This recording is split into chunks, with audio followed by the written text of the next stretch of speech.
So hello and welcome to another episode of my Mortal Realms series. My name's Kev and this is the Hobby Corner.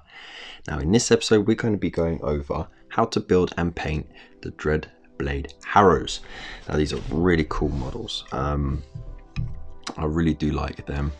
The amount of detail on the bases is absolutely amazing, and you can really do a lot of great work with it. But we are following the guide in the magazine, so we won't be getting too carried away with it.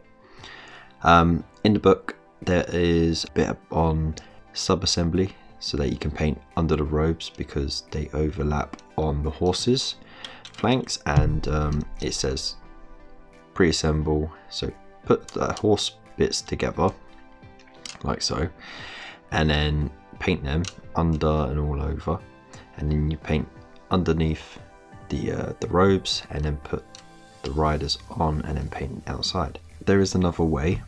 You can, just to save all the hassle,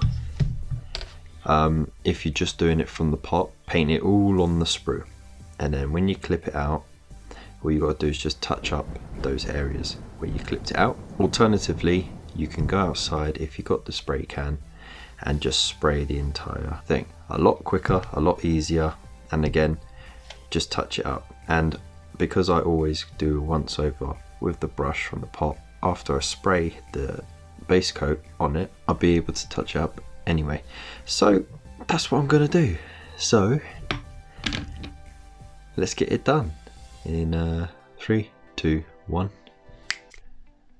Okay, so now that it's been allowed to set, I'm thinking I'm just going to do the once over straight on here, just because it's a lot easier to hold it all on the sprue than it is in the individual pieces. But anyway, I got my large base brush and I like to use this because it's an older brush but it still does me well. Got the Corex white, let's make sure it's got a real good shape. Pop it on the old palette, add just a dash of water to thin it slightly, but not too much. And remember, if it's ever too thin, you can always just get the worst of it sorted out by adding more. Just gradually work my way around. And what's great about painting colours like white is that while it's fresh, it's a lot brighter than where it's dry, so you can see immediately where you've painted, like so. And I'll get back to you once I'm done. Right, so now that the paint is dry, I can start clipping it out. What you want to do is always clip out the more delicate areas first, because if you clip out the thicker joins first, then it might press against those more delicate areas like this. So for example, with this piece here, instead of clipping out this large bit here, what you want to do, clip out the delicate side first so that no pressure is pushed upon it, like that, and then you can clip out the larger bit, and that way you don't get any bends or breaks. So carry on, make sure that you keep an eye on the numbers as well, so you know what you're clipping out and which pieces go where, and which one goes on which base. And when you're done, you can then go on to the next painting stage. Okay, so now that all of that's been clipped out and eaten up, there were a couple of mold lines that I needed to remove, but I just patched it up with a bit more of the Corex white just to cover up any of the bits that revealed bare plastic. Now we get to put them together. Now, according to the instructions in the magazine, it does say to, when you're building it, do it as a sub-assembly, that way you can paint around it a lot easier. Then you put it together once you've got the Corex white down, and then you can progress painting. So as we got this done, we can build them fully. So it should be quite standard.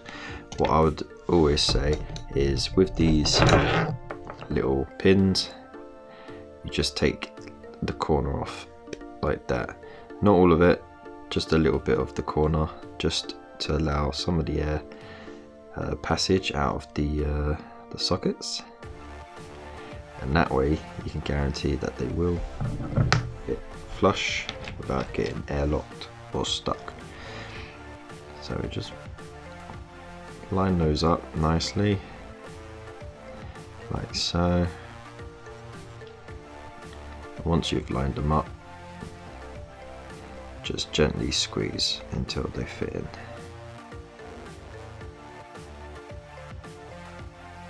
And of course, because I didn't cut them away, I won't need any glue whatsoever, and it's provided quite a flush fit. Of course, that's going to be covered by the rider. Next up, you just need to put the bodies together. Now, what you need to do is try not to cut this one off, because that's where this little ring for the face is going to reside. So you just slide it off all the way, make sure you got it lined up right, like so. That might be a bit stiff if you've got a bit of paint on it, but that's okay, just means it's going to stick better. And again, just trim a little bit just off there. This one's not letting me. There we go. Right, so now what you do is you're going to need to put this side into the little socket there, and it might need a bit of a wiggle to do it. I might prefer to cut the pin down a bit more. It's entirely up to you, but I think this will give it a bit more stability. Make sure that this little pin here goes into the socket on the main, where the reins meet, like so. And then this should just pop on there, like that. And there we go. And then the last stage of it will be to pop it on here, just so that you don't get any of the future paints on your fingers when you paint it. And the only downside to this kit is that there is only 2 poses that it comes in. Otherwise it'd be a really nice kit. There we go. Sorted. So that's 2 base coated, neatened and put together. Now to move on to the next stages. Right, so once you've touched up all those areas and it's dry, it should look a little something like this. Now what you want to do is grab your lilac oxide, make sure you give it a real good shake, just to make sure that all that pigment is mixed in, and pop a bit of blue tack on the bottom, because you're going to paint it straight from the pot. There's no point putting it on the palette, you're just going to waste time and waste some of the paint as well. I've got a medium shade brush, a larger brush will do, and yeah, you just start piling on. Don't worry about it being too much. I kind of like to shade it heavily, just don't let it pull too much, and don't move it around too much either, because it starts to set quite quickly. So what you want to do is just paint it on like that, and we'll neaten it all up on the next stage. So just make sure you go right to the end of those sections that you do paint. Try not to go back over them, because then you'll start getting streaks like that. Try and pull it into those recesses, but don't let it pull too much. The last thing you want is for big blobs to be obscuring your detail. Alright, so get it all done quickly, and then once you're done, make sure that you let it dry before we move on to our next stage. Okay, next up we get our white paint, and we'll pop a bit down on the palette. Don't want too much, just want to work it into the bristles like that. We're using our medium dry that we got in the other issue, and you just work the worst off onto the paper, because we're going to do a bit of dry brushing now. So work it off on there, and remember my little knuckle test, if it's streaking like that, you need to just work it a bit more off, and it should just powder your knuckles. Then just lightly work your way from the tips like that, going all the way to the main part of the body, and just getting all those raised areas like that. And just take your time, don't put it on too heavily. If you're not happy with it, you can always go back and reapply. Again, doing it as lightly as you can and as softly as you can. Now, I have found that it is a lot easier to do the rider separately up until this point. That's what I've done with this one, because that way it is a lot easier to dry brush around those open areas, which would pose a lot more of an obstacle. So from now on, there wouldn't be any reason to paint it separately, and because I didn't glue it, it is all push fit.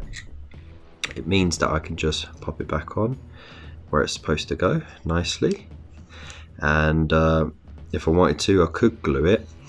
I'm not going to though, but I could glue it, and then any excess glue that leaks out would smudge the paint a little bit, but it wouldn't be a big enough issue that, you know, I couldn't just touch it up a little bit. But I'm not too fussed about the small seam that you get on the models, to be honest, because from that distance on the tabletop, it's going to look all right. So yeah, that's how it should look once you've finished with your dry brush. There we go, just focus on it a bit more. All right, so continue with that. Once you've done both, we'll then move on to painting in some others. Okay, next up, we're going to put Kantar blue on the robe, on the rider. So just put a bit of water on it, on the palette, just thin it slightly, because you don't want to put it on too thickly. But if you thin it just right, then all this dry brushing work that you've done will show through, and you'll instantly get yourself a highlight for free, which would be cool. Otherwise, you can do your 2 or 3 coats on there to get a nice solid color, so that it looks more uniform for later on when you apply your washes and your shades and your layer paints. And just take your time when you get close to the edges. Just take your time and draw away from it like that, just slightly. Don't worry about going under there.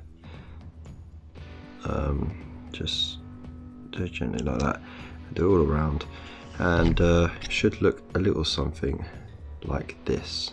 Alright, next up it's corn red. So again, just put a little bit on the palette, add a touch of water, make sure you get a nice point on your brush, and just take your time, make sure your fingers are touching to give you more balance and a steady hand. Just go over it, and don't worry too much if you go onto the blue, because you can touch up and it won't really show. Just be more careful when you go onto the white areas like that. And if the point ever breaks, just go back to the paint and just point again like that. And what you want to do is just with the edge of your brush, just go along the edge of that area that you're painting, and that way you have less chance of going over onto the other details. And when you're finished, you should have something a little like that. Right, the final stage is the Abaddon black. Just put a bit there, thin it out a bit. You want to use the smallest brush you have with the finest point. There we go. Because this is delicate work. You have 2 different designs on there, so that's kind of what it'll look like once you're done. But the main areas to be careful of is when you're painting the inside of the mouth where the straps are. Just along there, just nice and gently like that. And also when you do these straps along here, if you're not confident, don't worry about getting the sides, just paint the top. It will be painted another color at a later stage, but you need to use all the tricks in the book. So elbows down, hands touching, and you try and use the side of the brush as much as the point of it, and just take your time. It is a lot more difficult to go back over black with the colours that we've painted in, but it's not impossible. So yeah, just take your time and try and keep your hands steady. And like I said, it should look something a bit like that once you're all done. So as you can see, it looks pretty cool already, but of course there will be more to come further along in the magazine. So I'm going to leave it there. Now let's wrap over to my favourite bit, the community focus.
And there you have it, so many amazing entries there. Thank you so much to everyone who had entered and shown their work.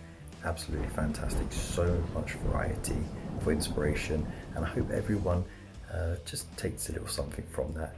So leave a comment down below what you think. Make sure that you do like and share this video.